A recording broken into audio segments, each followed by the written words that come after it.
Hello everyone, आज हम लोग पढ़ेंगे क्लास 8 का मैथ एक्सरसाइज 14.1। इसमें हम लोग को निकालना क्या है, मतलब निम्न, मतलब जो दिया गया है उसमें सार्व उभयनिष्ठ गुणनखंड। इसका मतलब होता है, सार्व उभयनिष्ठ का मतलब होता है दोनों में एक जैसा या कॉमन। अगर आपने मेरा पहला वीडियो नहीं देखा है तो आप लोग को उतना सा समझ में नहीं आएगा। अगर इसका क्वेश्चन नंबर ई तक देख कर आएंगे तो कोई दिक्कत हो नहीं वाला नहीं है। हम लोग क्या करेंगे, सबसे पहले इसका गुणनखंड निकालेंगे, जिसमें 11। ये एक्स वाई जेड का गुणनखंड नहीं निकलेगा, जो डिजिट दिया रहेगा, जो नंबर दिया रहेगा उसका निकलेगा। ठीक है, तो 11 का गुणनखंड निकालेंगे तो क्या हो जाएगा, 11 से ही जाएगा 1। हम लोग क्या लिख सकते हैं इसको, 11 एक्स वाई जेड को क्या लिख सकते हैं, 11 गुणे 1 गुणे एक्स गुणे वाई गुणे जेड। ये आप एक लिख भी सकते हैं, नहीं भी लिख सकते हैं। ये लिखने का रीज़न क्या है मैं अभी आपको बताऊंगा, या आपने मेरे पहला वीडियो देख कर आएंगे तो आप लोग को अच्छे से पता होगा कि ये हम लोग ऐसे क्यों लिखते हैं, क्योंकि हम लोग को कॉमन मिल सके। 100 का निकालेंगे तो 100 का निकालेंगे 2 से 50, फिर 2 से 25, 5 से 5 आएगा, फिर 5 से करेंगे तो 1 आ जाएगा, इतना आएगा।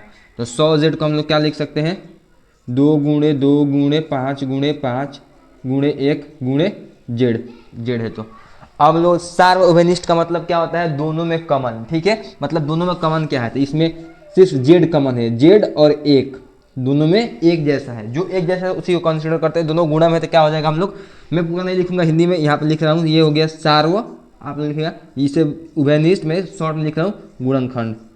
क्या हो जाएगा, 1 गुणे जेड बराबर हम लोग का जेड, इसका आंसर हो जाएगा। हम लोग क्वेश्चन नंबर जे देखेंगे तो आप लोग को अच्छे से समझ में आएगा।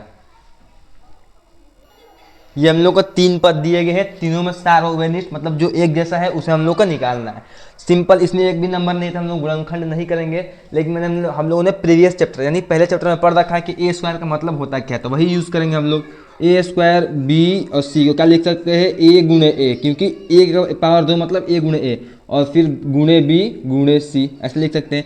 फिर जो है ए बी स्क्वायर सी को क्या लिख सकते हैं, ए गुणे बी गुणे सी ऐसे लिख सकते हैं। अब ए बी सी स्क्वायर को क्या लिख सकते हैं, ए गुणे बी गुणे सी। अब देखेंगे तीनों में एक जैसा यानी कॉमन कौन है, तो पहले में ए है तो दूसरे में भी ए है और तीसरे में भी ए है।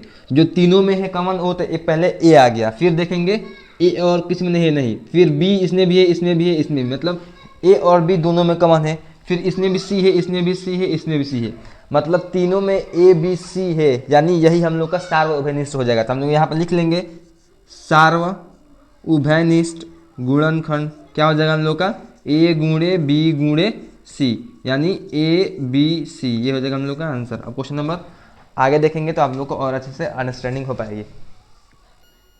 ये दिया गया question number H, simple use वही करेंगे, तीनों में जो कॉमन होगा इसलिए उसी को हम लोग बोलते हैं सार्व उभयनिष्ठ।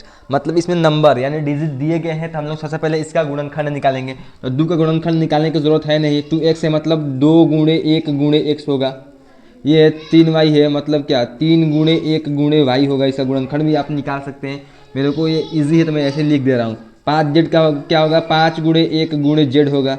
अब देखेंगे तीनों में कॉमन कौन है, तीनों में एक एक एक कॉमन है, तो ये हम लोग का सार्व उभयनिष्ठ क्या हो जाएगा, यहाँ पर सार्व उभयनिष्ठ गुणनखंड जो होगा हम लोग का हो जाएगा 1 गुणे 1 1 होगा, बस एक आंसर हो जाएगा। अब हम लोग आगे देखेंगे, चलिए देखते हैं। क्वेश्चन नंबर आई ये दिया गया है, ये भी बहुत ही सिंपल है, जैसे मैंने बताया वैसे करेंगे तो कोई दिक्कत नहीं होगा। दिया गया है 20 x square y square 30 y square z square 40 z square x square. जो नंबर यानी जो अंक दिए गए हैं उसका हम लोग सबसे पहले क्या लेंगे, गुणनखंड में साइड से निकालेंगे। तो 20 का गुणनखंड यहाँ पर निकाल रहा हूँ, 2 से जाएगा 10, 2 से जाएगा 5, यहाँ पर क्या लिख लेंगे 20 एक्स स्क्वायर वाई स्क्वायर को क्या लिख सकते हैं, 2 गुणे 5। ये कहाँ से लिखे, यहाँ से 2 गुणे 5। एक लिखेंगे तो एक का कोई फायदा है नहीं, क्योंकि तीनों में एक कॉमन आता ही है।